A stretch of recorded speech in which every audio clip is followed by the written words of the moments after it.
আল্লাহ তাআলার সৃষ্টিতে সবকিছুই সেরা, তার মধ্যে সর্বশ্রেষ্ঠ মানুষ জাতি যারা। হ্যালো গাইস, আসসালামু আলাইকুম। আশা করি আপনারা সবাই ভালো আছেন। আলহামদুলিল্লাহ, আল্লাহর রহমতে আমরাও অনেক ভালো আছি। পুরো পৃথিবীতে ভয়াবহ করোনা এসে মানুষকে ঘরবন্দি করে দিয়েছিল।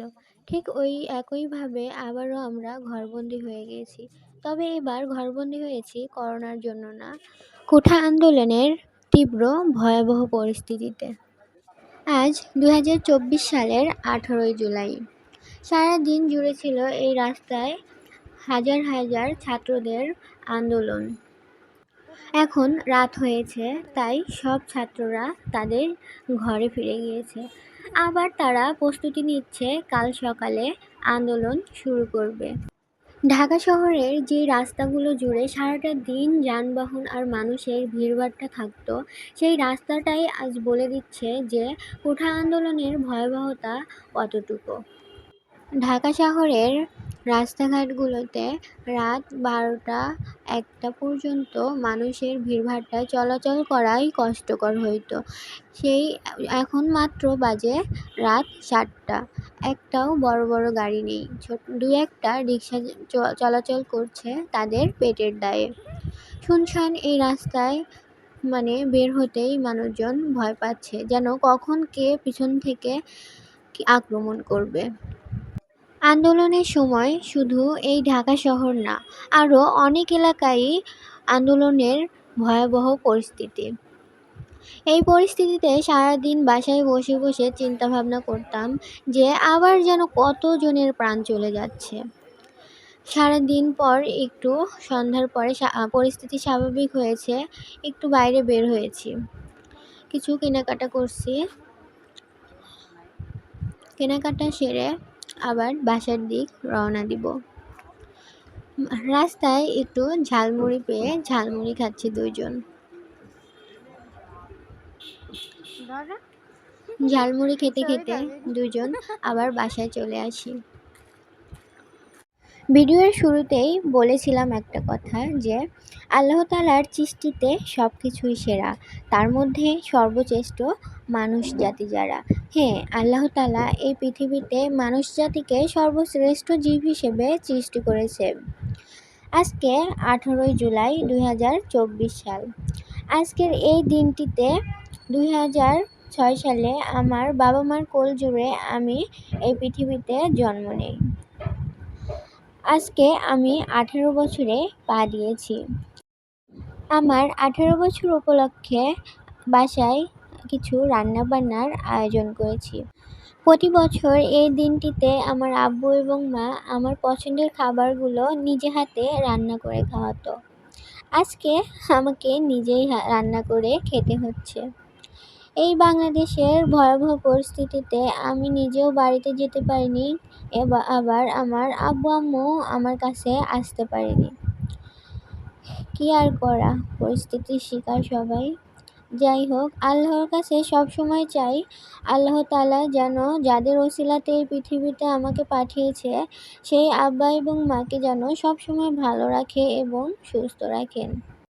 এই কোঠা আন্দোলনের কারণে কত কত মানুষের প্রাণ চলে গেল, কত মা বাবা আজকে সন্তানহারা হয়ে গেছে, কত বোন স্বামীহারা হয়ে গেছে। সব কিছুই ঠিক হয়ে গেছে আবার, কিন্তু যাদের প্রাণ চলে গেছে তারা আর কখনোই ফিরে আসবে না। কিছুদিন আগেও সব কিছু ঠিকঠাক ছিল, কিন্তু হঠাৎ করে সব কিছু তছনছ করে চলে গেল। আবার সব কিছু ঠিক হয়ে গেল।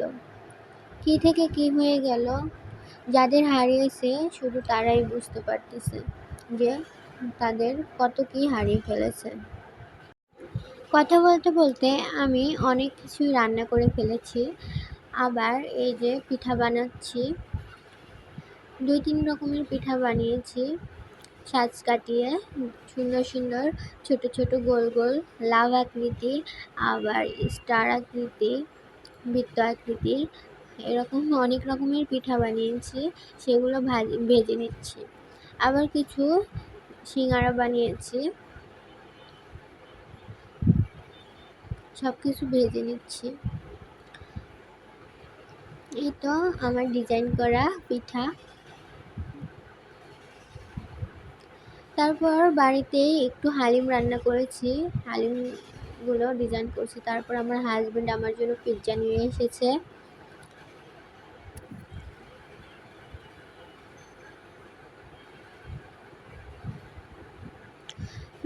হালকা নাস্তা করার পরে বাইরে থেকেই সব খাবার নিয়ে এসেছি।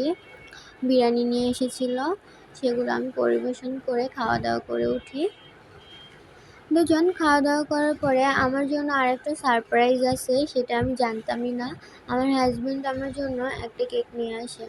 আমি বাড়িতেই পায়েস রান্না করি, হালিম রান্না করি, পিঠা বানাই। আর আমার হাজবেন্ড অন্যান্য খাবার পিৎজা, কেক আর কাচ্চি বিরিয়ানিটা বাইরে থেকেই নিয়ে আসে। আমার অন্যান্য জন্মদিন আমার বাবা মায়ের সাথে কাটিয়েছি। আর বিয়ের পরে এই প্রথম আমার হাজবেন্ডের সাথে আমার জন্মদিন কাটালাম। তাই দিনটা একটু স্পেশালভাবেই পার করেছি। আমরা ঢাকা শহরে দুজনই থাকি। আমাদের ফ্যামিলির আর কেউ থাকে না। আমরা যে ফ্ল্যাটে থাকি, ফ্ল্যাটে ২ টা পরিবার থাকি। আমি এবং আমার হাজবেন্ড আর অন্য ফ্যামিলিতে ২ টা বাচ্চা আছে, ওদেরকে নিয়ে কেক কাটলাম। কেক কাটার পরে রাত্রিবেলা ঘুমানোর আগে জানালার পাশে এসে দেখি আকাশে সুন্দর চাঁদ উঠেছে।